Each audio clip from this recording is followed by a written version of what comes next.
Il était le joueur le plus faible coincé au niveau 1, mais après avoir tué un slime doré ultra rare, il a obtenu une carte de rang divin qui invoque les dieux les plus forts.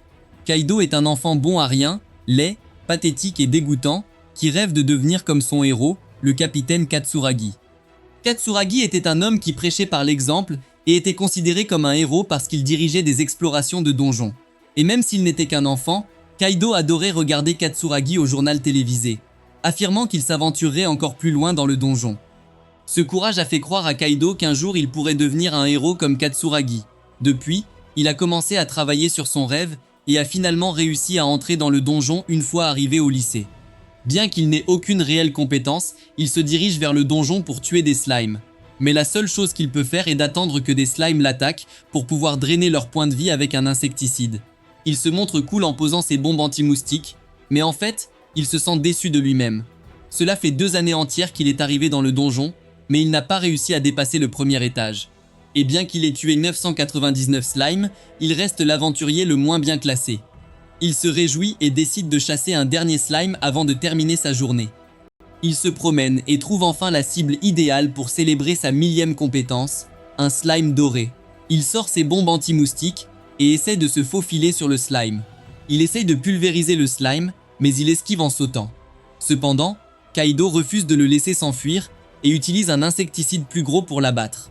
Il regarde la bave tomber sur le sol et disparaître et se sent fier pendant une seconde. Cependant, il ressent quelque chose d'étrange. Il n'a pas monté de niveau. Il vérifie rapidement son écran de statut et remarque qu'il est toujours un pathétique perdant de niveau 3. Il pensait que ce slime donnerait des tonnes d'expérience car c'est rare, mais il n'en a reçu aucune. Il se sent mal parce que ses bombes anti-moustiques coûtent très cher, mais pense que le noyau de slime pourrait se vendre à un prix élevé. Il se précipite joyeusement là où le slime a disparu mais ne trouve aucun noyau. Il ne trouve qu'une étrange carte dorée. Il la ramasse et pense que cela pourrait être une carte de serviteur. Une carte de serviteur est un objet extrêmement rare qui permet à une personne d'invoquer un serviteur doté de compétences spéciales ou de le vendre dans un but lucratif. Kaido décide de vérifier ses statistiques et remarque qu'il s'agit d'un serviteur de classe Valkyrie de la race des demi-dieux avec des statistiques élevées et des compétences rares. Il est extrêmement heureux car il veut que sa carte de servante avec des statistiques similaires soit vendue pour 1 milliard. Il vérifie autour de lui pour s'assurer que personne n'est à proximité et décide de trouver un endroit sûr. Il parvient à trouver une place à l'écart des caméras et active la carte serviteur. La carte invoque une énorme Valkyrie qui l'embrasse avec ses mains. Il a peur et ferme les yeux, mais soudain quelqu'un le pousse. Il regarde à nouveau et trouve une étrange petite fille qui le regarde. La jeune fille l'appelle maître et se présente comme Sylphie, la Valkyrie qu'il vient d'invoquer. C'est alors qu'il ressentit la même déception qu'il avait causée à ses parents toute sa vie. Il pensait qu'il deviendrait un héros avec cette carte, mais à la place, il a demandé à un enfant de le garder. Il pense qu'il vient de jeter millions de dollars et toutes ses chances de devenir riche toute sa vie. Sylphide est confuse, mais Kato accepte simplement sa réalité et décide de chasser des slimes. Sylphie révèle qu'elle peut détecter et localiser des monstres et l'emmène dans un slime à proximité. Il veut savoir si elle peut le vaincre malgré son niveau 1, mais elle lui assure qu'elle le peut. Elle s'avance et efface le slime avec sa magie divine de frappe de foudre. Kaido se rend compte qu'il y a une différence de niveau entre eux. Elle dispose de 170 points de combat alors qu'il n'en a que 10, ce qui la rend beaucoup plus forte que lui. Cependant, Sylphie explique qu'elle a faim et qu'elle est sur le point de s'effondrer, et que la seule chose qu'elle peut manger, ce sont des noyaux de monstres. Il décide de lui donner le noyau du monstre, et elle lui fait immédiatement remarquer qu'il y a d'autres slimes à proximité. Kaido l'arrête parce qu'il soupçonne qu'elle a faim à chaque fois qu'elle utilise une compétence. Elle confirme, et cela lui fait comprendre qu'il ne fera aucun profit si elle utilise sa magie. En fait, il perdra même de l'argent s'il essaye de l'aider en utilisant un insecticide. Cependant, il pense rapidement qu'il peut encore utiliser ses compétences pour gagner de l'argent. Il lui demande simplement de localiser les slimes pendant qu'il tue. Il suit ses appels et tue slime après slime jusqu'à ce qu'il augmente finalement ses points de combat de 2 après avoir atteint le niveau 4. Sylphide le félicite rapidement et il remarque sa nouvelle compétence, Slime Slay ou DR, qui augmente ses stats de 50% lors du combat contre des slimes. Il se décourage vite car c'est une compétence inutile, mais Sylphide pense qu'avoir une compétence, c'est déjà génial. Kaido retrouve rapidement son calme et décide de mettre un terme à cette journée, et promet à Sylphide qu'il la convoquera à nouveau. Il retourne ensuite à la guilde et impressionne le commis tout en vendant ses noyaux de slime. Elle prétend que c'est un nouveau record journalier, mais Kaido prétend qu'il a simplement eu de la chance sur son chemin. Plus tard dans la nuit, Kaido réfléchit à la force de Sylphie et pense qu'il pourrait peut-être aller à l'étage suivant. Le lendemain, il prend sa décision et se dirige vers le deuxième étage après s'être procuré du nouveau matériel. Une épée en bois et un bouclier ne suffisent pas, mais cela devrait fonctionner. Cependant, Sylphie s'inquiète pour Kaido une fois qu'ils sont descendus. Il respire fort, son visage est pâle et ses jambes ressemblent à un idem. Il se calme rapidement après qu'elle lui ait tenu la main et ils avancent jusqu'à ce que Sylphide sente un monstre. À cet étage, ils n'affronteront que des gobelins et Kaido sent que ce n'est pas le jour et décide de s'enfuir. Mais il s'arrête soudainement et commence à se frapper le visage parce qu'il sait que son héros ne reculera jamais. Bien qu'il ait toujours peur, Kaido décide de vaincre ce gobelin. Il trouve le gobelin en train de se détendre, faisant ses affaires, et Kaido demande si elle peut le vaincre. Elle prétend joyeusement qu'elle n'a besoin que d'un seul coup et commence à lancer sa compétence, mais est interrompue lorsque Kaido se tient devant elle. Il décide d'affronter le gobelin et demande à Sylphide de l'aider si besoin. Il tente d'attaquer le gobelin mais se retrouve vite embarrassé car non seulement il ne parvient pas à porter un coup mais il perd même son épée. Le gobelin saute pour achever Kaido, mais notre garçon utilise sa rapidité d'esprit pour utiliser son insecticide sur les yeux du monstre. Kaido prend alors son épée et se précipite pour achever le gobelin alors qu'il ne peut pas voir. Mais il finit par trébucher et en même temps frapper le gobelin au ventre, le vainquant. Sylphide est heureuse de sa victoire, mais Kaido commence à pleurer comme un garçon de fleurs parce qu'il a réussi à vaincre sa peur. Soudain, commence à briller et atteint le niveau 5. Ses points de combat ont encore augmenté de 2, mais il obtient une compétence temporaire qui augmente toutes ses statistiques de 10% lorsqu'il combat des gobelins. Il célèbre cette victoire rapide et s'attaque rapidement à d'autres gobelins. Cette fois, ils utilisent le travail d'équipe en utilisant le bouclier de Sylphie pour bloquer les attaques, tandis que Kaido utilise son anti-moustique, suivi de son coup d'épée. Tout cela lui permet d'atteindre le niveau 6 dans la même journée. Sur le chemin du retour à la guilde, Kaido découvre que Sylphide ne sait rien du monde ni de ce donjon. Tout ce qu'elle sait, c'est qu'elle doit le servir toute sa vie. Dans la guilde, il parvient à impressionner le commis avec ses 4 noyaux gobelins. Mais il prétend simplement qu'il a essayé d'atteindre le 2e étage et qu'il a encore eu de la chance. Cependant, le lendemain, Kaido commence à ressentir des douleurs dans tout son corps. Il vacille partout alors qu'il se rend à l'école avec son amie d'enfance, Haruka, qui est aussi la fille de son héros. Elle trouve cela étrange et demande s'il est allé au donjon. Kaido ment et explique qu'il a simplement travaillé parce qu'il veut devenir comme oncle Arnold. Et il lui demande même si elle peut le laisser utiliser ses cheveux pour tirer des cordes. Elle ne croit même pas qu'il lève mais accepte l'excuse. À l'école, ses amis sont incroyablement impressionnés. Il parvient à atteindre le 2e étage et à vaincre un gobelin, mais perd tout espoir de le voir revenir vivant après avoir révélé qu'il veut descendre plus bas. Au cours des prochains jours, Kaido passe son temps dans le donjon pour atteindre le niveau 10 et obtient la compétence God Blessing, qui lui donne essentiellement une compétence à chaque fois qu'il bat un nouveau monstre. Il trouve aussi étrangement un squelette au 2e étage, mais il le vainc rapidement avec l'aide de Sylphide. Il obtient un noyau de monstre rouge qu'il décide de donner à manger à Sylphide, mais il regrette rapidement cette décision car il découvre qu'il valait plus de 2 millions. Il pense qu'ils sont assez forts pour explorer le 3e étage, mais il est quand même un peu inquiet car des monstres pourraient commencer à apparaître en groupe.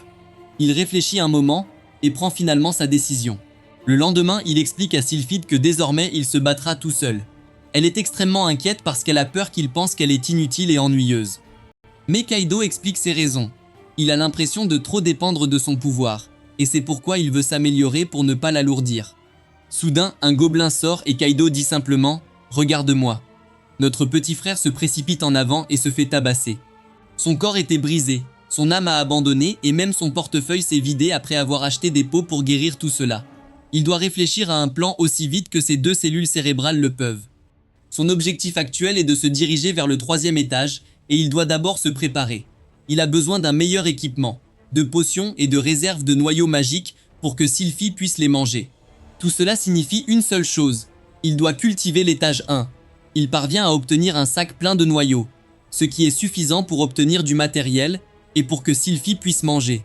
Elle est excitée qu'il défie bientôt le 3e étage, mais elle sent soudain quelque chose d'étrange à proximité.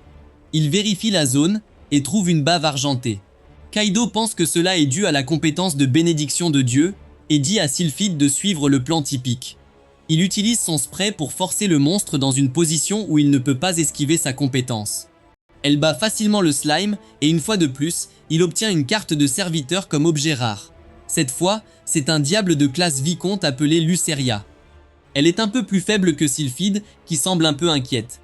Kaido ne sait pas si invoquer un diable est un bon choix car il a peur d'être maudit ou possédé.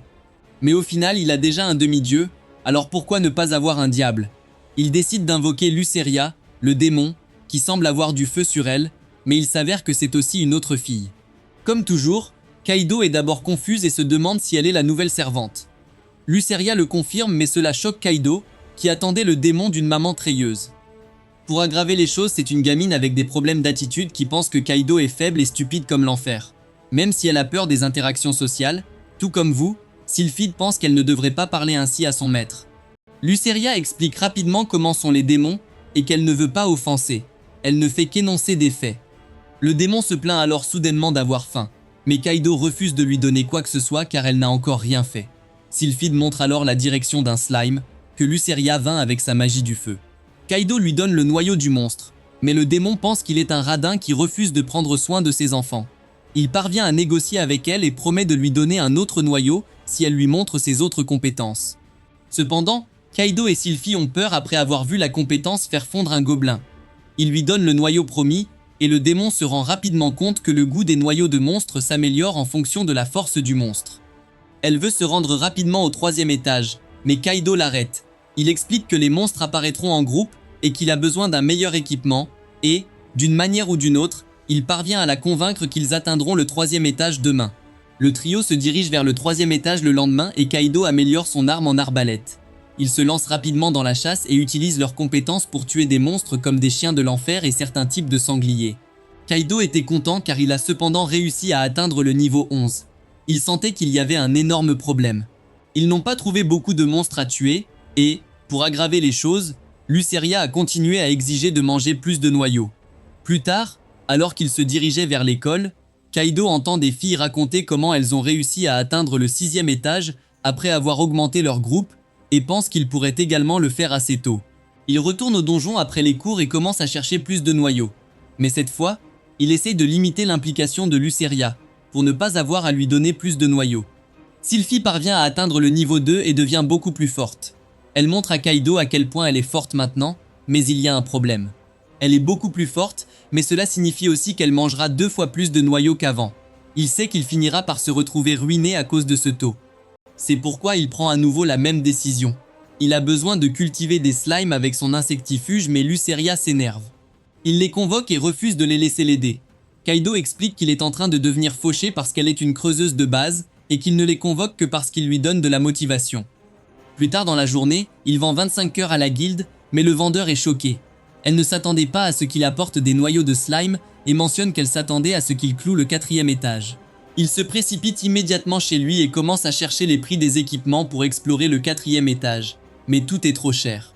Il décide donc de continuer son travail de slime et trouve enfin un rare slime bleu métallique. Il pense qu'il est sur le point d'obtenir une nouvelle carte de serviteur et dit aux filles d'utiliser leurs compétences pour la vaincre. Ils interviennent rapidement et combinent leurs compétences pour tirer rapidement le slime. Cependant, il y a un problème. Il n'y a pas de carte, seulement un orbe magique. Kaido est toujours extrêmement excité car c'est sa chance de devenir sorcier. Il n'y réfléchit pas à 2 fois et l'utilise en l'écrasant dans le sol. L'orbe se brise et disparaît tout en lui conférant une nouvelle compétence appelée boule d'eau. Kaido et les filles sont excités et ils décident de tester cette compétence tout de suite. Il trouve un seul chien de l'enfer et il demande à Sylphide de lancer sa barrière. Il attire l'attention du monstre et commence à lancer son sort. Il lance la boule d'eau au monstre et s'excite, mais il y a un problème. Le monstre a été touché par un tir net dans la tête, mais n'a reçu aucun dégât, car ce sort ne fait que mouiller l'adversaire. Le monstre bondit et Luceria est obligée d'intervenir et non seulement de le tuer, mais aussi de consoler Kaido. Pouvoir utiliser la magie, c'est déjà bien, surtout s'ils ont soif. Kaido regrette un peu de ne pas l'avoir vendu, mais les filles l'encouragent à pratiquer son contrôle. Il passe son temps à apprendre à mouiller les murs et à donner à son sort d'autres formes. Quelques jours plus tard, le contrôle de la boule d'eau de Kaido augmente à un point tel qu'il peut noyer des monstres avec. Les filles sont heureuses pour lui, mais il remarque qu'il ne peut pas gagner plus de points d'expérience et doit déménager au 4e étage. Il commence rapidement à broyer le 4e étage et gaspille 500 000 $ pour un costume qui ressemble à Kirito de Temu. Lutaria trouve cela extrêmement digne, surtout quand elle découvre qu'il ressentira toujours toute la douleur. Kaido explique alors que cet équipement le protégera des trucs comme les flèches et autres. De plus, il a également reçu un bracelet qui augmentera l'efficacité des sorts, ce qui, selon ma logique, devrait étouffer encore plus les monstres. Ils partent rapidement explorer le 4e étage, mais Sylphide sent que quelque chose de mauvais les attend. Kaido est sur le point de leur expliquer le monstre de cet étage, mais les filles voient une énorme ombre devant elles. L'ombre s'agrandit jusqu'à ce qu'un énorme cafard apparaisse. Les filles commencent à crier et à paniquer, et commencent à envoyer des tonnes de compétences en plus de ce cafard. Les filles étaient tellement paniquées qu'elles ont fini par s'enfoncer plus profondément dans le donjon et ont nettoyé tout le sol pendant que Kaido ramassait simplement les noyaux. Ils atteignirent rapidement le 5e étage et commencèrent à explorer la zone. Sylphide découvre rapidement que 2 monstres sont regroupés, un homme de boue et un homme de sable. Kaido commence à l'offensive et, pour une raison quelconque, pense que son arbalète peut infliger des dégâts dans la boue ou le sable. Cela ne peut signifier qu'une chose, Kaido est inutile à cet étage et devra compter sur les filles. Luxeria utilise son talent pour tirer sur l'homme, mais les filles refusent de manger les noyaux de cafard. Ils explorent le donjon mais ne trouvent presque aucun monstre, quand soudain Sylphide s'arrête et révèle qu'elle ressent un étrange mana provenant du mur. Kaido et Luxeria ne trouvent rien d'étrange, mais Sylphide utilise son talent contre le mur et révèle un passage secret. Ils décident de l'explorer, et Kaido explique que les filles doivent faire attention à ne pas marcher sur des pièges cachés. Au même moment, Luxeria entre dans l'un d'entre eux et révèle une flèche tirée depuis un mur. Kaido essaie de l'aider et est touché en plein ventre. Il roule de douleur pendant quelques minutes, mais se relève rapidement et ils continuent leur chemin. Mais Luxeria tombe à nouveau sur un piège. Kaido s'apprête cette fois à esquiver la flèche, mais finit par marcher sur un autre piège et se fait électrocuter. Luxeria est extrêmement inquiète pour lui, mais Kaido révèle que cela la fait se sentir mieux. Il taquine même la petite fille. Ils continuent et atteignent finalement une immense porte, vers laquelle Kaido veut retourner car Sylphide sent une énorme présence derrière lui. Les filles le forcent et Sylphide fait simplement sauter toute la porte parce que c'est le moyen le plus rapide d'entrer. Elles entrent dans la pièce et voient une énorme lumière focalisée sur un autel. Soudain, un énorme ogre et un slime géant se lèvent et se révèlent. Kaido sait que ce sera difficile, mais ils décident qu'ils doivent d'abord vaincre l'ogre. Les filles combinent leurs attaques en même temps et l'utilisent contre l'ogre, mais le monstre n'a subi aucun dégât. Le monstre part attaquer le trio, mais Sylphide parvient à les protéger avec sa barrière. Ils n'ont pas beaucoup d'options, mais Kaido pense qu'ils peuvent le vaincre en utilisant des attaques physiques. Il essaie de lui tirer une balle dans la jambe et se rend compte que cela fonctionne. Il continue de frapper tous ses tirs, mais manque de carreaux. Luxeria s'occupe du slime et demande à Kaido de se dépêcher, car le slime est également immunisé contre la magie. L'ogre commence à battre le bouclier, ce qui les oblige à planifier à l'avance. Le trio n'a pas beaucoup d'options, mais Kaido pense que son bracelet pourrait les sauver maintenant. Il décide de lancer sa boule d'eau, mais s'aperçoit rapidement qu'elle se transforme en glace. Kaido pense que cela pourrait fonctionner parce que la glace devrait être un élément physique, alors il commence à tirer sur le visage de l'ogre. La santé du monstre diminue, mais il ne peut tirer que 3 fois de plus. Il décide de rendre la glace plus solide et se souvient de son entraînement. Il transforme la glace en glaçon et tire plusieurs fois sur la tête de l'ogre jusqu'à ce qu'il soit vaincu. Il se tourne rapidement vers le slime géant qui est sur le point d'attaquer Luxeria et le bloque avec son bouclier. Il décide d'utiliser son bouclier pour ralentir le slime géant et ordonne à Sylphide d'utiliser sa lance divine. Elle invoque rapidement sa lance pendant qu'il vole du temps et lui fait pousser des ailes sur le dos. Kaido parvient à enfermer le slime dans un endroit et elle se précipite à une vitesse fulgurante, créant un trou dans le slime. Kaido pense qu'ils l'ont fait, mais il remarque alors que le slime n'a subi pratiquement aucun dommage. Il est blessé et envisage de battre en retraite pour l'instant, mais son héros d'enfance lui revient à l'esprit. Cette pensée lui fait comprendre qu'il ne peut pas abandonner. Il doit se tenir debout et se battre s'il veut devenir un héros. Il décide de courir en avant tout en esquivant les attaques du slime et décide d'utiliser sa compétence ultime. Je plaisante, il utilise un insectifuge. Il commence à drainer la santé du slime, mais le monstre n'abandonne pas. Elle tente de l'attaquer, mais Sylphide met en place sa barrière juste à temps. Après 10 ans et 4 canettes plus tard, Kaido parvient enfin à tuer le slime géant. Les filles le serrent joyeusement dans leurs bras pour célébrer cet exploit. Mais Kaido se comporte comme une mauviette et se plaint de la douleur. Il guérit avec une potion et remarque soudain Luxeria rayonnante. Elle a atteint le niveau 2, mais en même temps Kaido se rend compte qu'il a réussi à atteindre le niveau 15 et qu'il possède une nouvelle compétence. Il est content car il peut désormais être considéré comme un véritable explorateur de donjons, mais Sylphide souhaite récupérer les noyaux de monstres tout de suite. Il remarque alors que l'ogre a laissé tomber un noyau rouge, qui vaut 2 millions, mais que le slime n'en a pas laissé tomber. Au lieu de cela, la goutte de slime était une épée magique rare. Cependant, Kaido a le sentiment de s'être fait arnaquer lorsqu'il regarde ce couteau à tartiner le beurre. Il retourne ensuite à la guilde pour vendre le noyau du monstre, mais est interrogé sur la façon dont il l'a obtenu. Il révèle qu'il a trouvé un donjon caché et indique son emplacement afin que la guilde puisse le confirmer. L'employé demande alors si Kaido souhaite participer à un événement la semaine prochaine. Elle explique qu'il prévoit de regrouper les explorateurs avec d'autres et d'explorer le 7e étage.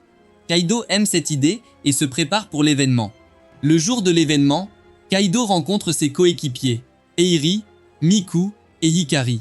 Ils utilisent rapidement la porte de transport pour se téléporter au 7e étage, mais Kaido a l'impression qu'ils ne sont pas suffisamment équipés. Les filles expliquent qu'elles ont tout dans leur sac magique, offert par leurs sugar daddies. Kaido se sent un peu jaloux, mais il décide de se concentrer sur l'exploration. Le groupe s'arrête une seconde pour s'enquérir de leur niveau, qui vont de 15 à 18. Kaido est 16e, tandis qu'Ayuri est le plus élevé. Soudain, des rochers commencent à léviter dans les airs et forment un golem empaillé. Ils définissent rapidement leur rôle pour le combat, mais Harry se précipite simplement en avant et tire sur le golem de pierre. La seconde suivante, un golem de bronze apparaît et Hikari lance de la magie de boue pour faire perdre l'équilibre au golem. Miku rejoint également le combat et invoque son agile serviteur chat qui frappe le golem avec le vent. Hikari lance alors un énorme éclair de feu pendant qu'Eiri termine avec sa lance. Cependant, le groupe n'a pas le temps de célébrer alors qu'un golem de fer tente de les attaquer sournoisement par derrière.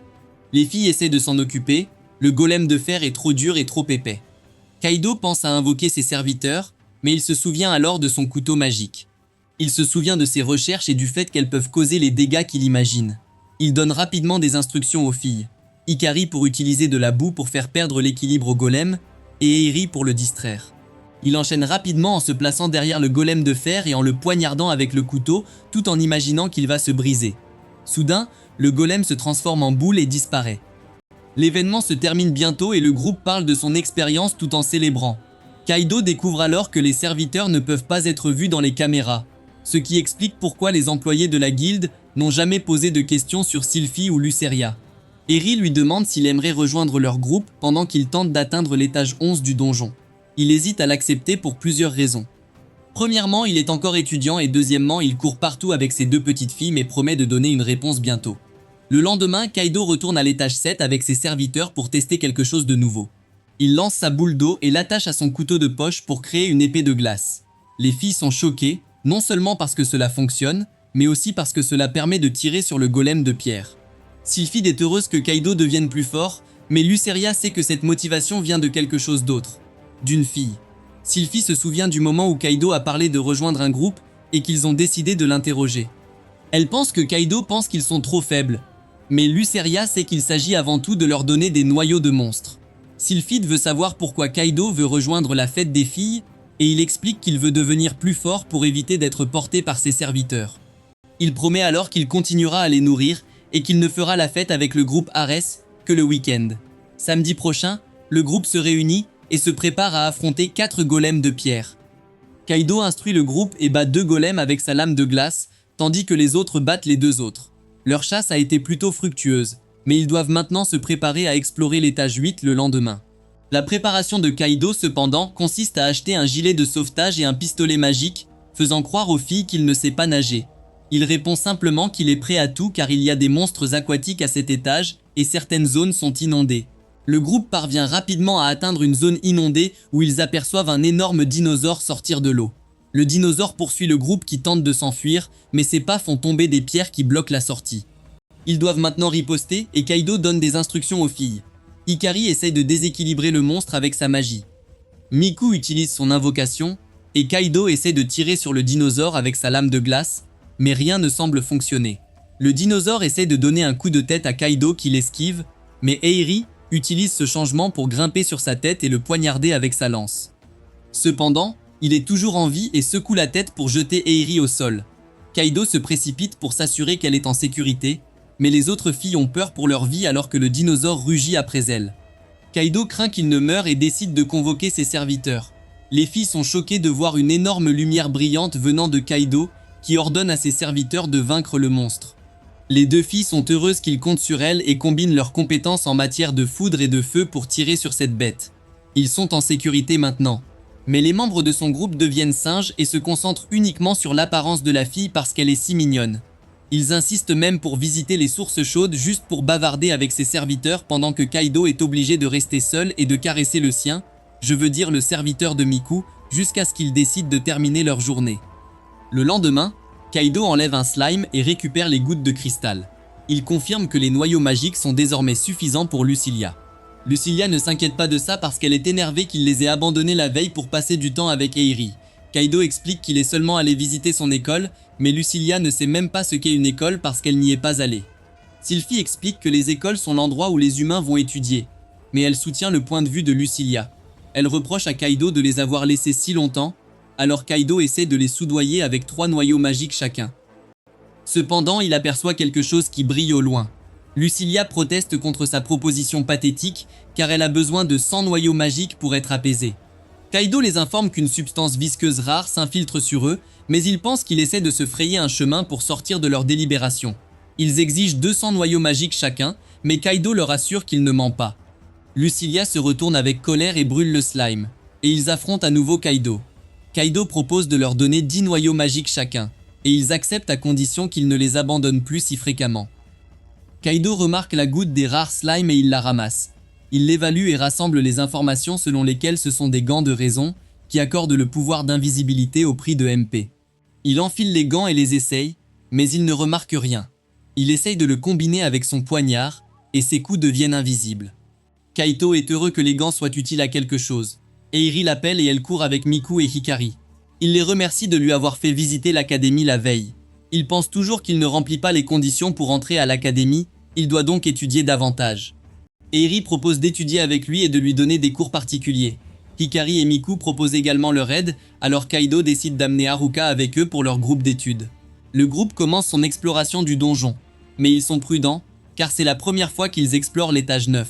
Sylphide les avertit d'un puissant monstre à venir. Kaido se demande ce qu'ils devraient faire et Miku souligne qu'ils n'ont d'autre choix que d'aller de l'avant.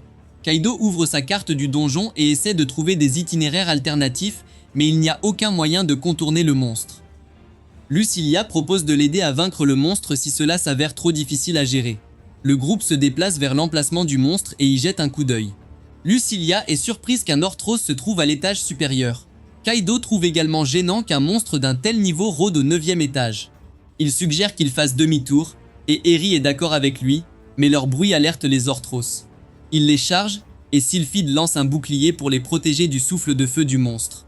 Il décide de mener le combat contre les Orthros, alors Hikari lance son sort Earthwave pour immobiliser les Orthros.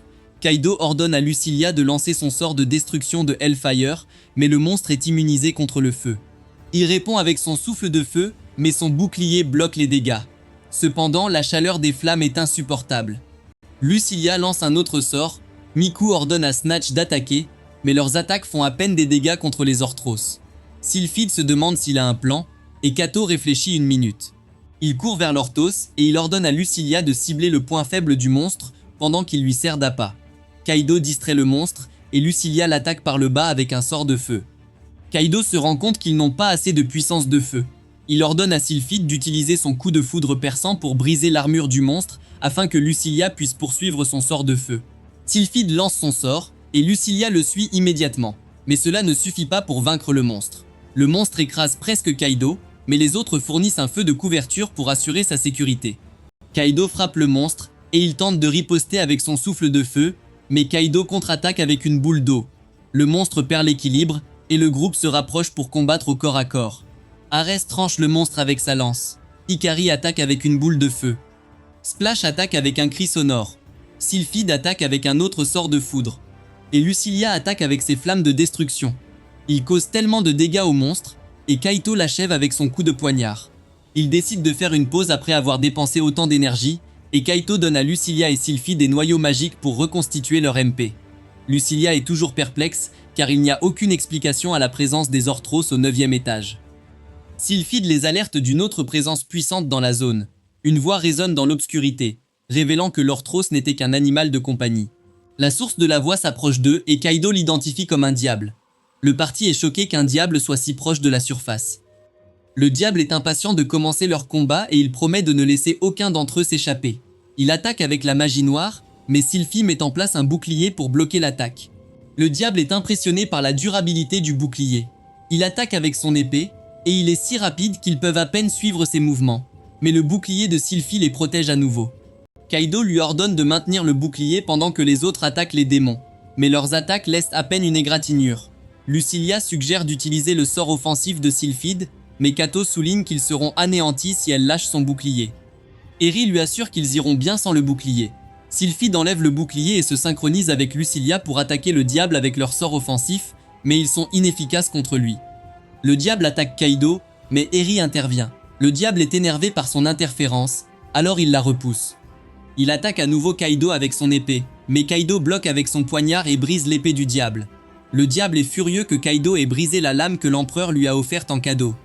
Il lance plusieurs coups de poing sur Kaido et il les bloque avec un bouclier de glace, mais le diable le traverse. L'impact envoie Kaido voler dans les parois de la grotte. Les autres attaquent le diable tandis que Kaido prend une potion pour soigner ses blessures. Miku court pour le surveiller et il la convainc d'agir comme un appât pour qu'il puisse attaquer le diable. Elle distrait le diable avec l'aide de Snatch et Kaido poignarde le diable dans le dos et utilise son pouvoir d'éclatement. Le diable est blessé. Il utilise la magie noire pour soigner ses blessures. Kaido se plaint de la puissance du diable, mais le diable le fait taire d'un coup de poing. Les autres courent vers son but, mais le diable les soumet tous. Lucilia se porte volontaire pour retenir le diable pendant que Kaido se retire, mais il ne peut pas abandonner ses amis. Le diable renverse également Lucilia, alors Kaido se démène pour tout pour vaincre le diable. Il parcourt son catalogue de sorts avec son serviteur et tombe sur le sort de beauté de gourmandise de Luculia, qui augmente les statistiques de l'utilisateur mais consomme sa force vitale. Kaido lui ordonne de le lancer, mais elle craint d'aspirer sa force vitale. Il lui assure qu'il ira bien, et elle lance le sort. Lucilia retrouve son ex perdu et grandit. Le diable ne la reconnaît plus, mais il est bien décidé à la vaincre. Il l'attaque avec sa magie noire, mais celle-ci est totalement inefficace. Il attaque à nouveau, mais le résultat reste le même. Lucilia l'attaque avec son sort destructeur et le vainc en un instant. Kaido informe Lucilia qu'il est à court de force vitale, alors il la supplie de dissiper le sort, mais elle a d'autres projets. Elle lui fait promettre de mieux la traiter avant de révoquer son sort, et Kaido accepte car il n'a pas le choix. Lucilia révoque son sort et revient à son état d'origine. Le groupe fait une pause pour restaurer ses statistiques. Kaido a progressé après la défaite du diable. Il a gagné plus de HP et une nouvelle compétence. Miku, Hikari et Eiri ont également annoncé qu'ils avaient progressé après avoir vaincu le boss. Ils sont tellement épuisés qu'ils décident de mettre un terme à cette journée. Kaido décide de vérifier les gouttes des monstres qu'ils ont vaincus. Lorthros laissa tomber un cristal vert et Kaido le ramassa pour l'examiner. Il est impressionné car c'est le plus gros cristal qu'il ait jamais vu. Hikari est déçue que ce ne soit pas l'élixir. Mais de toute façon, elle ne s'attendait pas à le trouver aussi facilement. Kaido récupère la goutte du diable et ce n'est qu'une carte. Il demande aux autres membres du parti ce qu'ils doivent faire avec la carte. Les autres lui disent que la décision lui appartient car c'est lui qui a porté le coup final. Ils n'ont également aucune utilité pour la carte car tout ce qu'ils veulent trouver, c'est l'élixir. Kaido envisage d'invoquer le diable, mais il a déjà un diable comme serviteur et il ne voit pas la nécessité d'en avoir un autre. Lucilia l'avertit de ne plus jamais la comparer à un diable de si bas rang. Elle lui conseille de vendre la carte car elle lui serait inutile et Sylphide accepte. Kaido suit son conseil et fait exactement le contraire. Il invoque le diable et il apparaît devant lui dans une version plus petite. Il se présente à Kaido sous le nom de Belluria. Kaido se demande pourquoi Belluria est si petite et Bellurai explique que son niveau a été réinitialisé. Kaido perd presque la tête. Il regrette de ne pas avoir suivi les conseils de Lucilia et de n'avoir pas bradé ce diable sans valeur. Les paroles de Kaido ont tellement blessé Belluria qu'il a les larmes aux yeux. Kaido va prendre une douche pour se rafraîchir, mais il est toujours énervé par sa stupide décision d'invoquer le diable alors qu'il savait que la décision était irréversible. Belluria propose de l'aider à se laver le dos. Il essaie de prouver qu'il est utile pour que Kaido ne l'abandonne pas. Kaido entend quelqu'un s'approcher des douches et il panique parce qu'il ne veut pas que quelqu'un entre et voit Bellurai se frotter le dos. Bellurai se demande s'ils seront toujours ensemble et Kaido lui assure qu'il ne l'abandonnera jamais. Bellurai le serre dans ses bras pour le remercier de l'avoir rassuré. Les filles écoutent leur conversation depuis le bain des filles. Lucilia est énervée que Kaido soit déjà ami avec le nouveau diable, mais les autres s'en moquent. Ils finissent leur bain et se dirigent vers le bureau de la réceptionniste pour rendre leur goutte du donjon. La réceptionniste est surprise d'avoir un cristal vert dans son inventaire. Elle se demande à quel étage ils l'ont obtenu. Ils expliquent qu'ils l'ont obtenu en battant un Orthros au 9e étage. La réceptionniste est surprise qu'un Orthros soit apparu au 9e étage et qu'ils aient réussi d'une manière ou d'une autre à le vaincre. Elle leur assure qu'elle enverra une équipe pour enquêter sur l'apparence du monstre. Elle leur offre 24 millions pour le cristal, et Kaido est tellement surpris qu'il pense que ses oreilles fonctionnent mal.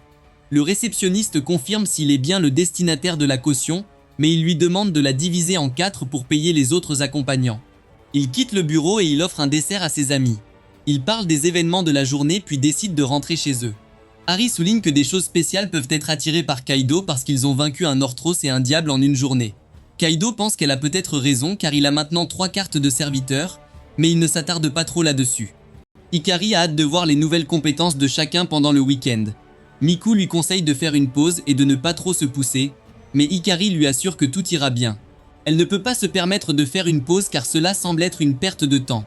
Ils se disent au revoir et mettent fin à l'appel. Ikari a une quinte de tout dès la fin de l'appel. Pendant ce temps, Kaido demande à Berulia de montrer ses compétences, mais il souligne qu'il a besoin d'une épée pour se montrer car il est un chevalier. Kaido est confus car il est déjà censé être équipé d'une épée. Lucilia lui rappelle qu'il a cassé l'épée, alors il essaie de trouver une alternative. Il suggère d'essayer une tige en tungstène, mais Berulia ne se sent à l'aise qu'avec quelque chose avec un bord plus tranchant. Kaido s'excuse parce que c'est la seule arme dont il dispose, alors Berulia l'accepte. Il l'utilise pour combattre les monstres des cavernes qui les coincent, et Kaido est impressionné par sa force. Eiri est également impressionné par son habileté, mais Lucilia souligne que Berulia est plus lent qu'avant. Berulia admet que ses compétences se sont détériorées car il a maintenant régressé au niveau un démon. Il supplie le groupe de lui permettre de rester avec eux et de les aider dans leur quête. Il promet d'être l'épée du groupe, le tranchant nécessaire pour abattre tous leurs ennemis. Miku considère sa déclaration comme ironique car il n'a même pas d'épée, mais Kaido l'accepte parce que sa force peut s'avérer utile. Berulia est reconnaissante d'avoir été acceptée, mais Kaido décide de tester une autre de ses compétences. Il perd quelques PV au profit des monstres des cavernes et demande ensuite à Berulia de lui lancer son sort de guérison sombre pour tester sa puissance. Berulia lance le sort, mais Kaido ne ressent rien. Berulia explique que le remède obscur ne fait que guérir les blessures et donne au destinataire suffisamment de HP pour qu'il ne meure pas. Kaido est déçu. Il espérait que le sort de guérison sombre contrecarrerait la perte de HP de la beauté de la gourmandise de Lucilia pour créer une boucle infinie de statistiques améliorées. Lucilia décide quand même de tester sa théorie, mais Kaido la prévient de reculer car ses HP sont trop faibles. Cependant, la soif de Lucilia n'est pas encore assouvie, alors elle s'approche de Kaido avec une intention malveillante. Kaido recule, mais il trébuche et tombe. Borrelia profite de cette opportunité pour tester le sort de guérison noire sur une blessure. Il utilise le sort, et cette fois, Kaido sent sa blessure guérir. Il a lancé le sort de Borrelia parce que c'est très pratique. Il décide d'explorer plus profondément la grotte et rencontre un monstre de bronze. Eri suggère de tester leurs compétences nouvellement acquises sur le monstre. Elle propose de commencer avec Ikari. Le monstre les attaque, mais Ikari le piège avec sa magie du cercle de glace. Eri enchaîne avec un coup de lance amélioré qui coupe proprement le monstre en deux. Le monstre se désintègre et Kaido félicite le duo pour son efficacité et sa létalité. Eri souligne que même si sa compétence est assez efficace, elle consomme beaucoup de points magiques, elle ne peut donc pas l'utiliser avec négligence. Plusieurs golems émergent de la grotte, alors Miku propose de les éliminer avec Snatch. Elle lance un sort d'illusion qui distrait les golems et les fait danser. Elle fait immédiatement la queue pour que Snatch se transforme en hérisson et attaque les golems avec un barrage d'épines. Les golems se désintègrent et Kaido félicite leur combo. Il continue d'explorer la grotte et Kaido informe Sylphide que ce sera elle qui testera ensuite ses compétences. Sylphide sent des gobelins approcher, alors Kaido lui dit de tester sa chanson de la Valkyrie. Il ordonne également à Lucilia et Berulia de se joindre au combat pour voir si les capacités de Sylphide fonctionnent également sur ses serviteurs. Sylphide commence à chanter et Kaido ressent une poussée de force. Sa vision est également améliorée et il peut lire si clairement le mouvement des gobelins. Il esquive l'attaque du gobelin et l'abat avec son épée. Berulia bat également le deuxième gobelin avec un coup d'épée rapide, tandis que Lucalis élimine le dernier gobelin avec un sort de feu. Lucalia témoigne qu'elle se sent plus forte mais pas aussi puissante que lorsqu'elle lance son sort de gourmandise sur Kato. Kaido demande à Berulia son avis, mais Berulia dit qu'il n'a ressenti aucun changement dans ses statistiques. Miku théorise que l'efficacité du sort peut dépendre de la relation de Kaido avec le serviteur. Le groupe lui assure qu'avec le temps, leur relation sera suffisamment forte pour rendre le sort efficace. Berulea les remercie pour leurs aimables paroles et promet de faire de son mieux pour s'assurer qu'ils deviennent plus forts, surtout lorsqu'il aura une épée. Kaido a une idée. Il s'enfuit et revient avec une nouvelle épée. Il le présente à Berulea, il ne le prend pas et se met bientôt à pleurer. Le groupe se demande pourquoi il fait une crise de colère après avoir reçu une nouvelle épée. Il le reproche d'être un enfant ingrat, mais il précise qu'il verse des larmes de joie. Il est submergé d'émotions en recevant une vraie lame. Il promet d'utiliser la lame au maximum de son efficacité jusqu'à ce qu'elle se brise. Il accepte gracieusement la lame et décide de montrer ce qu'il peut faire avec un tranchant en acier. Plusieurs monstres émergent commodément de la grotte et Berulea les abat facilement les uns après les autres. Le groupe est impressionné par sa démonstration habile. Berulea rend le noyau magique à Kaido qui le félicite car il peut dire qu'il s'est beaucoup entraîné pour acquérir une telle maîtrise de l'épée. Il demande à Belluria de lui donner quelques leçons, et Belluria est tellement excité qu'il est prêt à commencer immédiatement. Kaito décide de faire une réservation pour une autre fois, car il doit rentrer chez lui plus tôt. Le lendemain, le groupe arrive au manoir d'Aeri pour une séance d'études. L'enclos est si vaste qu'ils doivent traverser une forêt dense pour atteindre la maison. Les filles sont emmenées en voiture tandis que les garçons sont obligés de parcourir un chemin semé d'embûches. Les filles arrivent les premières à la maison et rencontrent Eri qui les attend à la porte. Il la félicite d'avoir une si belle maison et elle révèle que sa maison est un dojo d'arts martiaux transmis de plusieurs générations. Elle montre une cascade utilisée pour calmer l'esprit, un dojo utilisé pour perfectionner les compétences, et une cour utilisée pour renforcer le corps. Les garçons empruntent le chemin dans la cour et arrivent enfin à la maison. Eri les invite tous à entrer pour commencer la séance d'études. Mais les garçons protestent car ils ne peuvent pas étudier tout de suite car ils sont essoufflés. Eri ne leur prête aucune attention, ils n'ont donc d'autre choix que de les suivre à l'intérieur. Dès leur entrée, les garçons reconnaissent le lieu comme étant un dojo. Ils se demandent pourquoi Eri les a amenés au dojo pour étudier, au lieu de les emmener dans sa chambre. Elle précise que sa chambre est trop petite pour accueillir autant de monde.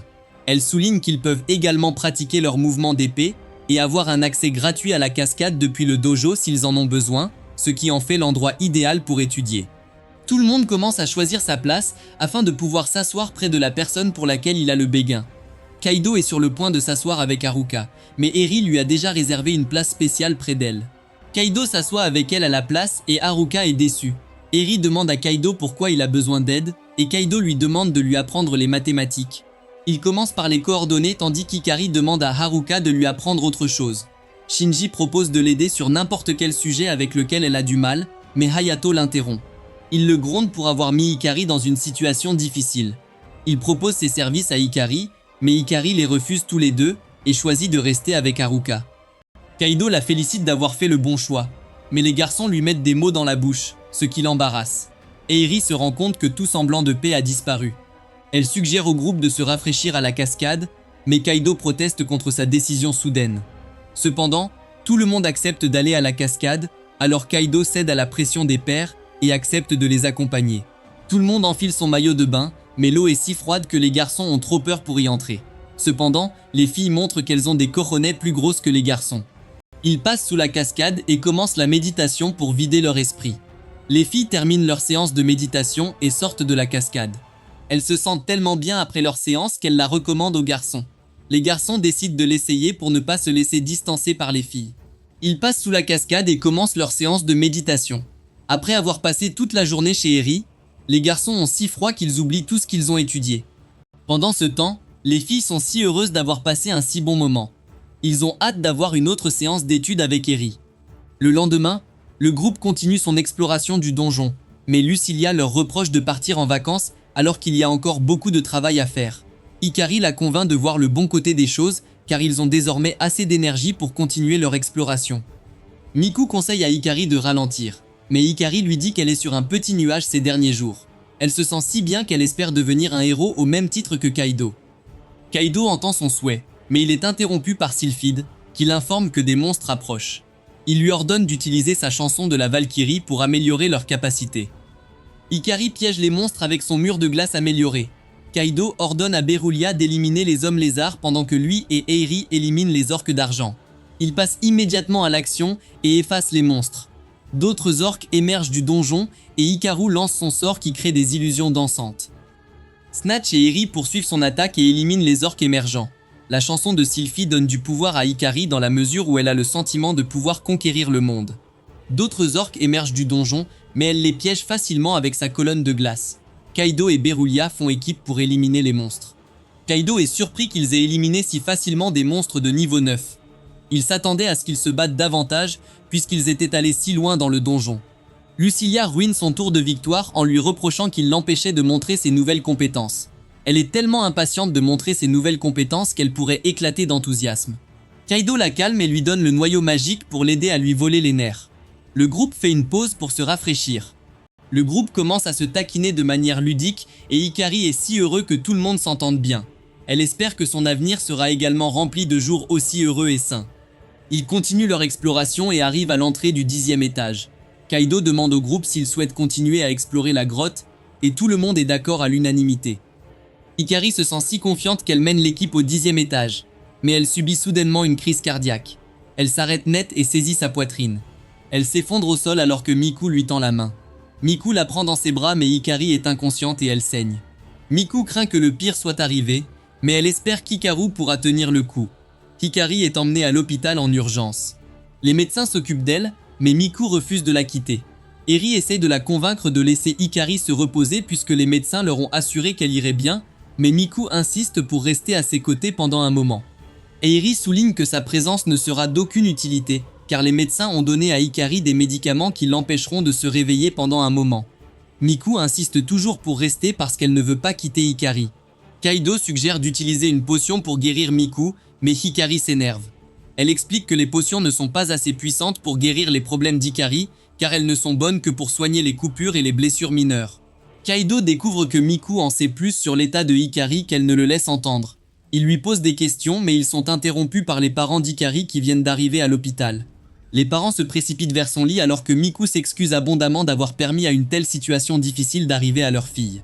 Ils s'excusent et la remercient d'avoir passé autant de temps avec leur fille. Ils remercient également Kaito et Airi d'avoir toujours soutenu Miku et de l'avoir valorisé. Ils se souviennent à quel point Hikari a toujours aimé aller au parc avec le groupe. Miku est tellement submergée par l'émotion qu'elle sort en courant de la pièce. Kaito et Airi s'excusent auprès des parents de Miku pour sa démonstration et ils courent après elle. Ils sortent voir d'autres enfants jouer dans la neige et passent un bon moment avec leurs parents. Hikari souligne que les enfants s'amusent tellement qu'ils sourient. Cependant, elle se sent mal qu'Hikari ne puisse plus sourire comme avant. Elle a rencontré Hikari pour la première fois dans un magasin de cartes. Elle était la championne en titre du jeu de cartes, mais Hikari est intervenue pour la défier.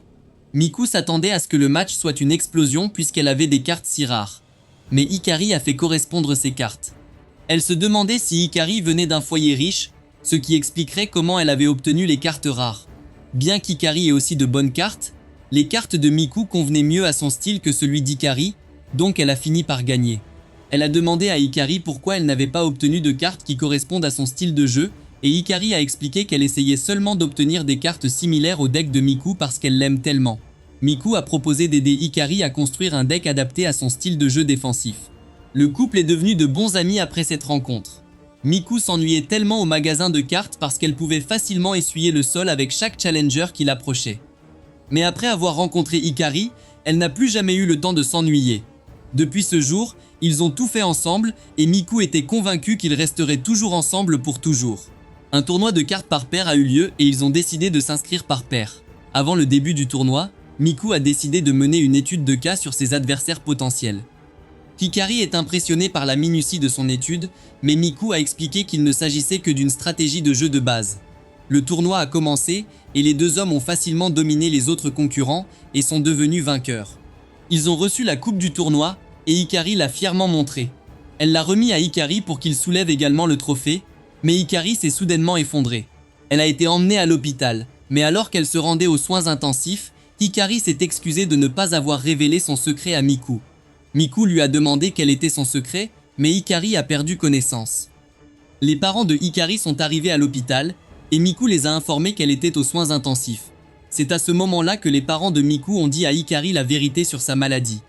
Kaido est surpris qu'elle ait gardé tout cela secret depuis qu'ils sont ensemble. Il lui a demandé de leur dire tout ce qu'elle savait, mais Miku hésite à en parler. Kaido essaie de faire pression sur Miku pour qu'elle renverse le morceau, mais Eiri l'arrête car ce n'est pas le bon moment. Le père de Miku arrive derrière eux et propose de tout dire à Kaido sur sa maladie. Il explique que sa maladie provoque une défaillance totale de ses organes au fil du temps, et qu'il n'existe aucun remède contre cette maladie. La dernière fois qu'elle s'est effondrée, on leur a dit qu'elle ne survivrait peut-être pas jusqu'à la nouvelle année si elle s'effondrait à nouveau. Kaido se demandait si Hikari était consciente de la gravité de sa maladie. Le père de Hikari admet qu'elle le sait, parce qu'elle a compris que quelque chose n'allait pas chez elle. Alors elle les a forcés à lui parler de sa maladie. Eri est surprise car elle n'a jamais montré de signes de maladie. Miku explique que les médicaments prescrits par les médecins suppriment les symptômes d'Hikari. Elle a également souligné qu'en explorant le donjon, ils ont augmenté leur endurance, ce qui compense le déficit d'Hikari. Le père de Hikari est surpris d'apprendre qu'ils explorent les donjons le week-end, car Hikari lui a toujours dit qu'il visitait le parc. Miku s'excuse d'avoir induit le père d'Hikari en erreur, mais il lui dit qu'elle n'a rien à excuser car il est certain que c'est ce que voulait Hikari. Kaido se demande pourquoi Hikari risque continuellement sa vie pour explorer les donjons malgré son état critique. Miku raconte la fois où elle est tombée pour la première fois sur un article affirmant qu'un médicament miraculeux capable de guérir n'importe quelle maladie apparaît au hasard dans le donjon. Ce remède s'appelle un élixir et il est généralement vendu aux enchères pour des millions. Hikari jeta un coup d'œil par-dessus l'épaule de Miku et réalisa qu'elle lisait à propos de l'élixir. Elle se demandait si Miku allait explorer le donjon à la recherche de l'élixir, mais Miku était plus inquiète qu'elle se soit faufilée hors de l'hôpital sans en sortir. Miku essaya d'éviter la question, car elle était certaine qu'Hikari voudrait explorer le donjon avec elle. Elle expliqua que le donjon serait trop dangereux, d'autant plus qu'ils n'en savent rien. Cependant, Hikari n'a pas reculé parce qu'elle ne voulait pas que Miku se mette en danger pour elle. Elle a insisté pour la suivre, alors Miku l'a invitée à leur endroit secret pour discuter de choses. Hikari a expliqué que trouver l'élixir produirait un remède pour toutes les personnes souffrant de son état. Elle ne voulait pas imposer une telle responsabilité à Miku, mais Miku lui assura qu'elle ne lui imposait pas plus que ce qu'elle pouvait supporter. Miku réalisa qu'elle ne pouvait pas faire changer d'avis Hikari, car elle avait toujours ce regard déterminé à la suivre. Elle décida de céder à ses demandes, et Hikari était heureuse qu'ils puissent explorer le donjon ensemble. Hikari était déterminée à trouver l'élixir et à devenir un héros pour tous ceux qui souffraient de son état. Le père de Miku est tellement impressionné qu'elle considère toujours les intérêts des autres avant les siens malgré son état. Il est reconnaissant d'avoir des amis comme Miku et Kaido autour d'elle pour soutenir son rêve et l'aider dans l'exploration du donjon. Miku dit au père de Hikari qu'elle fait de son mieux pour être le héros de Hikari afin qu'elle puisse être une héroïne pour les autres. Elle s'excuse auprès d'Eri et Kaido d'avoir gardé secret l'état de Hikari pendant si longtemps. Il lui présente ses excuses et la rassure de leur soutien dans la recherche de l'élixir. Miku doute que le mythe de l'élixir soit réel, mais Airi la rassure en lui disant qu'ils doivent croire que c'est parce que Miku y croyait. Kaido est également impatient de trouver l'élixir après avoir entendu une histoire aussi touchante. Il décide d'explorer plus profondément le donjon le lendemain, car le monstre qui laisse tomber l'élixir est plus susceptible d'être à un niveau inférieur. Le lendemain, le groupe poursuit son exploration au 10e niveau. Ils sont accueillis par une mer de sable et une ruée de chameaux monstres. Kaido donne immédiatement à Sylphide l'ordre d'utiliser sa chanson de la Valkyrie pour améliorer leurs capacités. Sylphide obéit et Kaido ordonne à Miku de prendre le chameau à droite. Il ordonne également à Eri de prendre le chameau de gauche pendant qu'il s'occupe de celui du milieu. Berylia propose d'abattre le chameau du milieu et Kaido le lui permet. Lucilia proteste parce que Kaido joue les favoris. Elle veut aussi se battre mais Kaido ne lui permet pas d'utiliser son sort de gourmandise autant qu'elle le souhaiterait. Kaido élude habilement ses accusations alors que le groupe engage le combat contre les chameaux. Miku utilise son sort d'illusion pour faire danser le premier chameau, puis fait la queue pour l'attraper, qui l'abat avec son barrage d'épines. Eri utilise sa faux pour abattre le deuxième chameau avec sa frappe offensive avancée. Berylia danse autour du dernier chameau, puis l'abat d'un coup d'épée. Le chameau laisse tomber un cristal magique et Berylia le présente à Kaido, mais malheureusement ce n'est pas un élixir. Kaido est imperturbable car il sait qu'il ne sera pas si facile de trouver un remède miracle. Il décide de continuer à explorer le donjon et à tuer des monstres aussi longtemps qu'il le faudra pour obtenir l'élixir. Le groupe prend une minute pour se réhydrater car la zone désertique est très chaude, mais Berylia ressent soudain quelque chose qui sort de l'ordinaire. Il prévient Kato, et Kato se demande ce qui ne va pas. Sylphide prévient qu'il est sur le point d'être attaqué sous le sable, mais il ne répond pas à temps. Un ver des sables émerge du sable sous ses pieds et s'enroule autour de lui. Lucilia se rend compte que le ver a complètement immobilisé Kaido. C'est l'occasion pour elle de tester ses compétences, alors elle essaie d'utiliser sa flamme de destruction, mais Sylphide l'arrête. Elle souligne que son sort brûlera Kaido, car il est en contact avec le ver. Miku utilise son sort d'illusion à la place pour que le ver libère Kaido. Le ver est maintenant vulnérable et Lucilia essaie de profiter de cette opportunité pour montrer son sort de flamme, mais Berulia la devance. Il attaque le ver avec une méchanceté accrue car il a blessé Kaido et il le coupe en morceaux. Lucilia est tellement en colère contre Berulia pour lui avoir volé sa vedette qu'elle commence à bouder, mais Kaido promet de la laisser s'occuper du prochain monstre. Après leur exploration, ils vont rendre visite à Hikari à l'hôpital. Ils sont heureux de la retrouver consciente et ils lui racontent leur aventure dans le donjon. Hikari a hâte de sortir de l'hôpital pour pouvoir continuer à aider avec sa magie de glace chaque fois qu'ils explorent le donjon. Tout le monde a également hâte de la retrouver dans l'équipe. Le trio quitte sa chambre et Miku commence à hurler. Elle se demande comment Hikari peut encore afficher un si joli sourire malgré sa maladie. Eiri décide de la reconduire chez elle. Avant de partir, elle rappelle à Kaido qu'elle aspire à devenir une héroïne capable de protéger tous ceux qu'elle aime et auxquels elle tient. Elle souligne qu'elle fait de son mieux pour protéger Hikari. Ces mots nous touchent si près qu'ils déclenchent des souvenirs du passé de Kaido, où les mêmes mots ont été prononcés. Cependant, il ne se souvient pas qui les a prononcés. Sur le chemin du retour, il reçoit un appel d'Haruka qui surveille Hikari. Kaido envisage de mentir sur son état, puis il se souvient très bien de l'endroit où il avait déjà entendu ces mots auparavant. À l'époque, Haruka accusait son père de lui avoir menti parce qu'il avait promis qu'il ne retournerait jamais dans le donjon. Son père lui expliqua qu'il devait explorer le donjon car il voulait découvrir ses secrets. Il faisait simplement ce qu'il pouvait pour faciliter la vie des autres. Ce souvenir renforce la détermination de Kaido. Il promet de rappeler Haruka et il met fin à l'appel. Il retourne au donjon pour continuer son exploration avant sa fermeture pour la journée.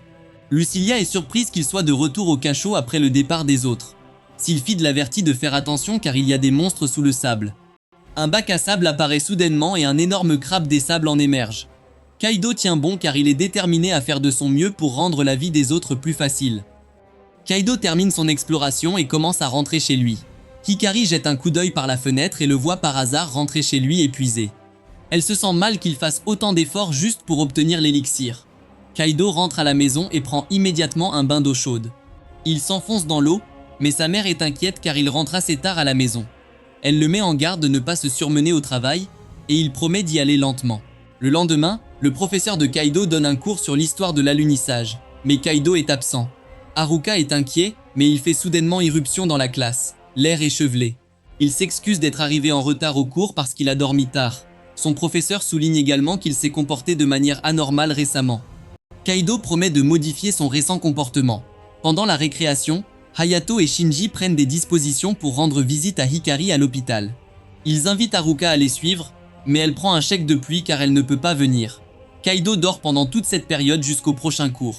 À la sortie de l'école, les autres gars s'inquiètent pour Kaido car il dort comme s'il était enceinte.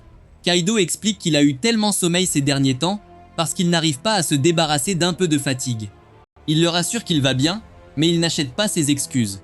Kaido commence à suivre son chemin et les garçons se demandent pourquoi il ne vient pas rendre visite à Hikari.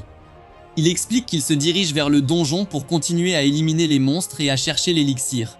Les garçons envisagent de le suivre et de lui donner un coup de main, mais ils sont gênés. Ils comprennent qu'ils ne gêneront Kaido que parce qu'ils ne sont que des serviteurs comparés aux monstres que Kaido combattra dans les niveaux inférieurs du donjon. Ils décident de rendre visite à Hikari seul et font leurs adieux à Kaido. À l'hôpital, ils divertissent Hikari avec des jeux de cartes. Hayato continue de perdre tellement qu'il devient frustré. Il défie Hikari à un autre jeu de cartes, mais Shinji lui dit de prendre son parti car il ne pourra jamais battre Hikari dans un jeu de cartes, même si on lui donnait 1000 ans de temps de préparation. Hikari est d'accord avec lui car Miku lui a appris tout ce qu'elle sait sur les jeux de cartes et personne ne l'a jamais battue. Il promet d'apporter un jeu vidéo lors de sa prochaine visite et de la battre, mais elle révèle qu'elle a un niveau plus élevé dans le jeu vidéo parce que Miku le lui a aussi appris. Les garçons décident de prendre congé en promettant de revenir une autre fois. Hikari leur a demandé de transmettre ses salutations à Haruka et de la remercier pour les cadeaux. Elle est reconnaissante qu'Haruka la surveille toujours par SMS, mais elle est triste de ne jamais être venue lui rendre visite en personne. Hayato et Shinji trouvent une excuse pour Haruka et expliquent qu'elle ne peut pas rendre visite à Hikari parce qu'elle a peur du parc bondé. Hikari se demande si Hikari est liée au capitaine Katsuragi.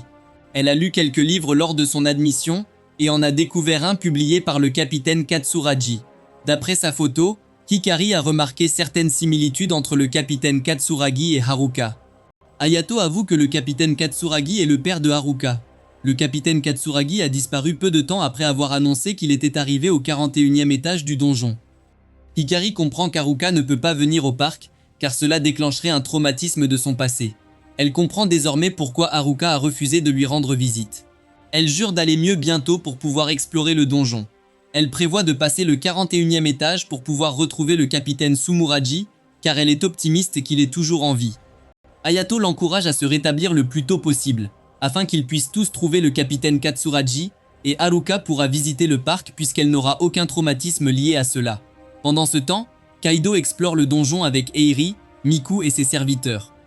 Il rencontre un sphinx de haut niveau, et Sylphie améliore leur capacité avec son chant de la Valkyrie.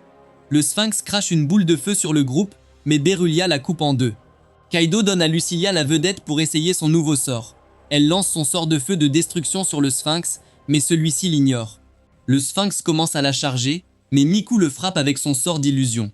Eiri enchaîne avec son coup de faux offensif, tandis que Miku et Scratch font équipe pour bombarder le sphinx avec des balles et des épines. Kaido profite de leur distraction pour se glisser sous le sphinx et percer son point faible avec son poignard. Ils battent le sphinx et progressent grâce à ses points d'expérience. Sylphie souligne l'objet du monstre, en espérant que ce soit un élixir, mais Kaido précise que ce n'est qu'un noyau magique. Il encourage le groupe à continuer d'explorer plus profondément la grotte afin de mettre la main sur l'élixir. Après avoir exploré toute la journée, ils se tournent dans leur hall vers la réceptionniste. Elle veut diviser le paiement en 3, mais Kaido lui demande de le diviser en 4 et de mettre la part de Hikari sur son compte car elle fait partie de leur groupe. Ils rentrent chez eux, mais Kaido leur suggère de continuer à explorer le donjon chaque fois qu'ils sont libres en semaine. Eiri et Miku acceptent de rejoindre l'exploration dès qu'ils sont libres. Kaido rentre chez lui pour regarder des vidéos sur l'exploration des donjons et le genre de monstres qui lâchent des objets rares comme l'élixir. Il décide de lire des informations sur les monstres du 12e étage et reste éveillé toute la nuit. Le lendemain, il dort pendant les cours. À la sortie de l'école, il s'en va précipitamment, mais ses amis l'arrêtent. Il lui conseille de prendre une journée de congé pour explorer la grotte et s'amuser avec eux. Haruka révèle qu'elle sait qu'il fait tellement d'efforts parce qu'il veut aider Hikari, mais elle lui dit d'y aller doucement. Kaido lui dit qu'il ne peut pas y aller doucement lorsque son ami se bat pour sa vie et qu'il n'a pas fait tout ce qui était en son pouvoir pour trouver un remède. Il se dirige vers le donjon et se prépare à poursuivre l'exploration avec Sylphie, Lucilia et Berulia.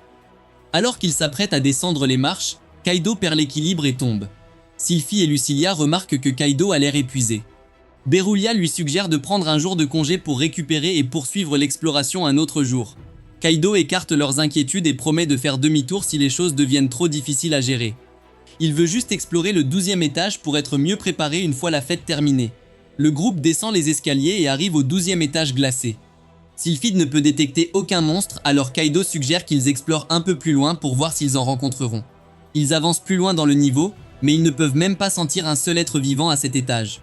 Ils trouvent cela étrange et inquiétant, mais ils concluent que le sol n'est pas propice aux monstres. Kaido décide de repartir, mais Sylphide ressent soudain quelque chose d'étrange.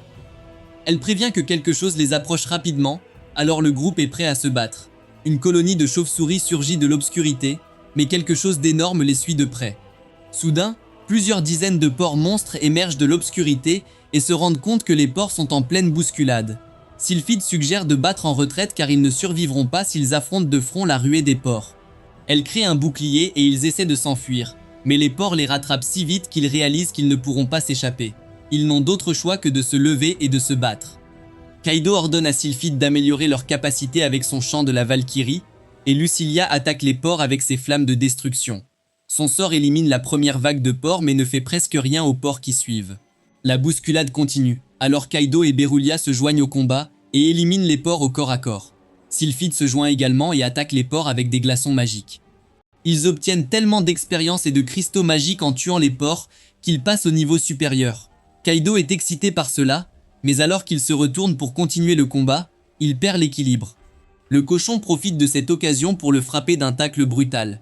D'autres porcs emboîtent le pas et font passer un train à travers Kaido, réduisant ses HP à un niveau critique. Berulia saute dans le chaos et tranche les porcs pour sauver Kaido.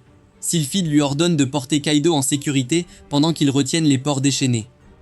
Berulia se demande comment ils pourront retenir les porcs tout seuls, et il le rassure qu'ils les retiendront grâce aux nouvelles compétences qu'ils ont acquises en passant au niveau supérieur. Berulia récupère Kaido et commence à battre en retraite pendant que Sylphie et Lucilia se préparent à lancer leur sort. Sylphie invoque un énorme éclair avec un sort tandis que Lucilia invoque une colonne de feu perçante. Ils jettent leur sort sur les porcs et les anéantissent pendant que Berulia transporte Kaido en sécurité alors qu'il perd lentement connaissance. Velouria le dépose dans un endroit sûr et essaie désespérément d'utiliser un remède sombre pour soigner ses blessures. Mais Kaido ne répond pas. Sylphide et Lucilia le rencontrent et il leur explique la situation, en espérant qu'elles pourront faire quelque chose pour aider Kaido, car il n'a plus de mana. Lucilia saute sur Kaido et lui donne une bonne claque, menaçant de le tuer elle-même s'il meurt sur elle. Sylphide essaie une véritable solution en donnant à Kaido une potion magique de guérison. Mais il ne peut pas l'avaler, alors elle décide de la lui donner. Lucilia devient jalouse et rejoint également Sylphie pour nourrir Kaido. Kaido reprend momentanément conscience et remercie les filles de l'avoir sauvé. Les serviteurs sont heureux d'être tirés d'affaire, mais Kaido s'effondre à nouveau. Il se réveille à l'hôpital et le médecin vient l'examiner en présence de la réceptionniste. Pendant que le médecin vérifie ses signes vitaux, Eri et Miku entrent dans la pièce en se demandant ce qui est arrivé à Kaido. Le réceptionniste explique qu'il a été renversé dans une bousculade et ils craignent qu'il ne soit grièvement blessé. Le médecin met leurs inquiétudes au lit en soulignant que ses blessures ont guéri grâce aux potions dont Lucilia et Sylphide l'ont inondé. Le médecin suggère de laisser Kaito se reposer pour le moment et la réceptionniste accepte de reculer et de garder les questions pour plus tard. Miku et Eiri n'arrivent toujours pas à croire qu'une ruée de porcs ait écrasé Kaido. Il conclut qu'il est maudit par la malchance parce que trop de situations malheureuses lui sont arrivées. Miku s'approche de Kaido et lui demande s'il va bien. Kaido est secoué et il avoue qu'il avait peur lorsque la bousculade l'a frappé. Kaido sort plus tard de l'hôpital. Eiri et Miku proposent de le raccompagner chez lui, mais il ne répond pas car il est perdu dans ses pensées. Miku crie son nom, ce qui le ramène à la réalité. Il refuse gentiment leur demande et s'enfuit vers la gare. Kaido est déçu de lui-même. Il a l'impression d'avoir échoué avec Hikari parce qu'il n'a pas pu obtenir l'élixir. Il s'excuse silencieusement auprès d'elle alors qu'il rentre chez lui la tête basse. Le lendemain, Kaido rend visite à Haruka à l'hôpital. Il s'agenouille pour s'excuser de ne pas avoir pris en compte son état pendant qu'ils exploraient les donjons. Lorsque la ruée des porcs l'a frappé, il était terrifié à l'idée de mourir. C'est à ce moment-là qu'il réalisa que c'était ce que ressentait Haruka à chaque fois qu'il partait en exploration. Elle a toujours eu peur pour lui car il se met en danger pour découvrir les secrets du donjon. Il essayait simplement d'imiter le capitaine Katsuragi, qui dirigeait l'équipe spéciale d'exploration des donjons. Bien qu'il les ait amenés à accomplir des exploits héroïques dans le donjon, il fut fortement critiqué dès sa disparition. Cela a rendu Haruka triste et Kato s'est réprimandé parce qu'il ne pouvait rien y faire à l'époque. Il a juré de prouver aux opposants qu'ils avaient tort et de faire ce que le capitaine Katsuragi ne pouvait pas faire. Il voulait découvrir les secrets du donjon et prouver à tout le monde que le capitaine Katsuragi était un véritable héros, pour qu'Haruka ne se sente plus jamais mal. Cependant, il avoue qu'il a trop peur pour retourner au donjon et poursuivre sa quête. Il s'excuse auprès de Haruka de l'avoir déçu parce qu'il a perdu son courage.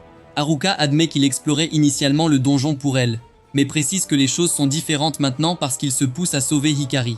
Quand Haruka était plus jeune, son père lui a appris qu'un héros est quelqu'un qui endure l'incertitude et le danger pour protéger les autres. À l'époque, elle était encore trop jeune pour comprendre. Mais son père voulait devenir un héros pour pouvoir protéger tout le monde, notamment ses proches. Haruka comprend maintenant ce qu'il voulait dire, et elle reconnaît que Kaido est à la fois son héros et celui de Hikari. Haruka admet qu'elle s'inquiète toujours à chaque fois que Kaido entre dans les cachots parce qu'elle craint de ne plus jamais le revoir. Cependant, elle veut qu'il continue l'exploration pour le bien d'Hikari, car c'est le seul moyen de la sauver. Kaido est encouragé par ses paroles, mais il ne sait toujours pas quoi faire. Il ne sait pas à quelle profondeur il doit explorer le donjon et quel genre de monstre lâche l'élixir. Haruka lui conseille de faire ce qui est en son pouvoir, et Kaido réfléchit à sa déclaration pendant un moment. Il a soudainement une idée brillante, et il remercie Haruka pour les conseils. Avant de partir, Haruka lui fait promettre de rentrer chez lui, sain et sauf. Il promet de revenir en un seul morceau, et il rassemble immédiatement le groupe au donjon. Il explique qu'il souhaite continuer à cultiver des slimes dans le niveau supérieur du donjon, car ils sont attirés par lui.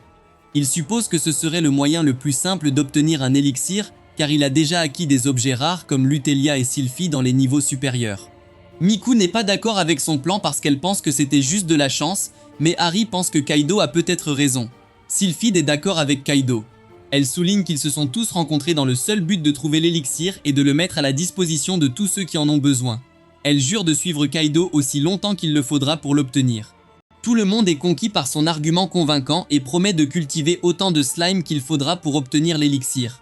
Tout le monde se met au travail pour éliminer autant de slime que possible, mais ils n'obtiennent pas l'élixir.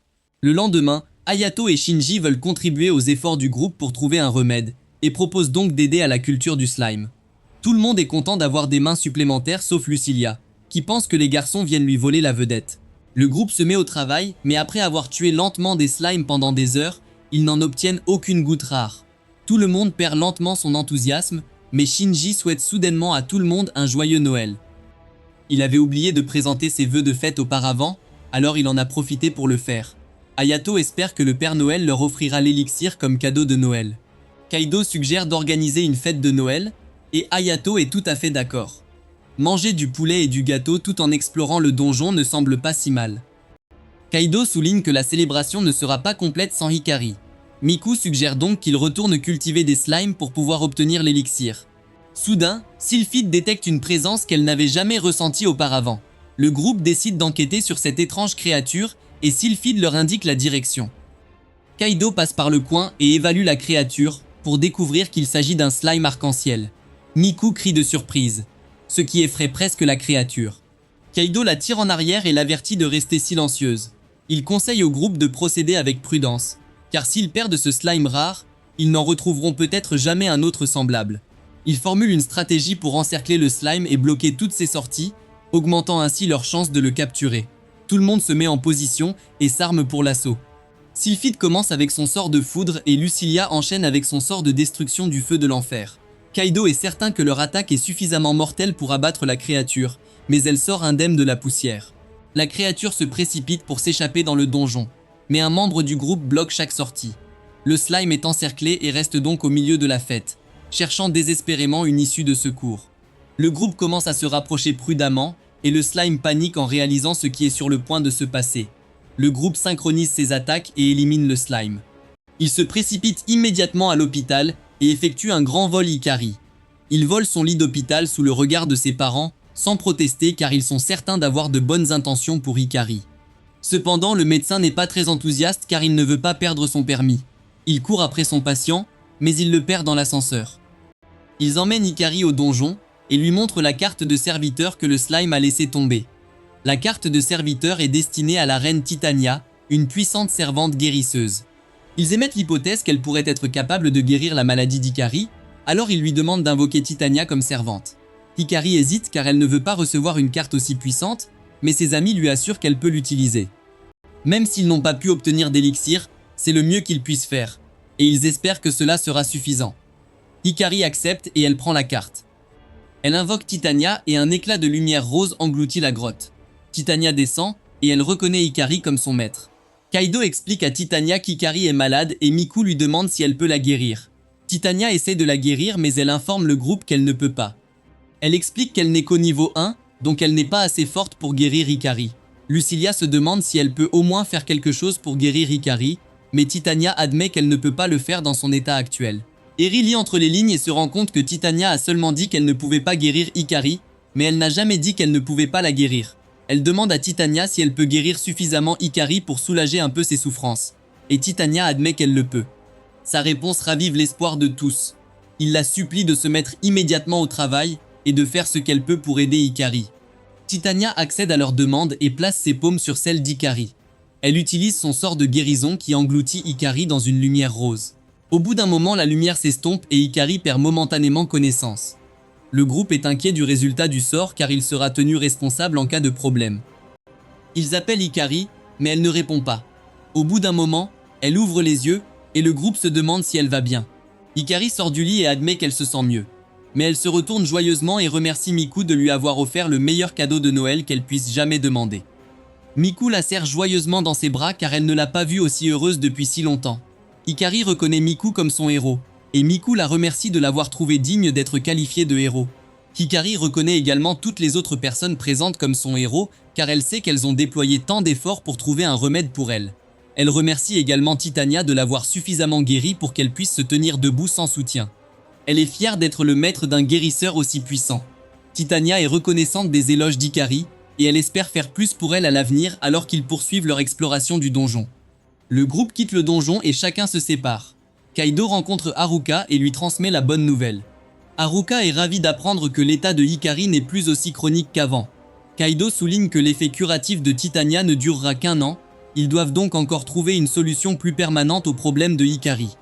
Il explique que Titanus doit passer au niveau supérieur pour pouvoir obtenir un sort de guérison avancé appelé Yggdrasil. Yggdrasil est un sort qui peut guérir toutes les anomalies physiques en un seul lancer. Les deux options disponibles pour garantir qu'Hikari obtienne un remède permanent sont soit de trouver l'élixir, soit de permettre à Titania de passer au niveau supérieur et d'apprendre Yggdrasil d'ici 1 an. Haruka se rend compte que la quête de Kaido n'est toujours pas terminée. Il devra retourner au donjon et continuer à tuer des monstres pour améliorer Titania ou trouver l'élixir. Haruka lui rappelle la promesse qu'ils ont faite, et Kaido lui assure qu'il tiendra sa promesse de toujours rentrer chez lui sain et sauf. Haruka lui souhaite un joyeux Noël et elle espère que la chance est de son côté alors qu'il poursuit son exploration. Les paroles de Haruka enchantent Kato et il est fasciné par la beauté de son visage au clair de lune. Il rougit mais il trouve le courage d'avouer ses sentiments à Haruka. Il commence à lui dire qu'il a toujours eu le béguin pour elle depuis qu'ils sont enfants. Mais les mots ne parviennent pas à lui passer la gorge. Il essaie de les forcer à sortir. Mais la mère d'Haruka l'appelle dans la maison parce qu'elle ne veut pas qu'elle attrape froid dehors si longtemps. Haruka dit au revoir à Kaido et elle le laisse debout dehors avec ses mots toujours coincés dans sa gorge. Au début de la nouvelle année, Haruka et Kaido sortent pour faire leur vœu annuel. Haruka se demande ce que Kaido souhaite et il l'informe que son souhait est d'explorer le donjon en toute sécurité tout au long de l'année et d'avoir incroyablement de chance en le faisant. Haruka se demande pourquoi tout chez Kaido tourne autour de ses explorations de donjons. Elle espérait qu'il prierait pour entrer à l'université comme n'importe quel autre lycéen normal. Kaido ne peut pas défendre son choix, mais il espère qu'un jour il reviendra et souhaitera une vie normale après avoir trouvé le remède contre Haruka. Il retourne explorer le donjon le lendemain avec le groupe. Tout le monde est impatient de faire de son mieux pour mener à bien sa quête visant à trouver l'élixir et à devenir des héros pour le bien des autres. L'objectif de Titania est de monter suffisamment de niveau pour maîtriser Yggdrasil afin de pouvoir guérir complètement Hikari. Ils commencent leur exploration et rencontrent un dragon de lave. Sans hésitation, Kaido se jette sur le monstre. Il est déterminé à devenir un héros doté d'une détermination sans faille.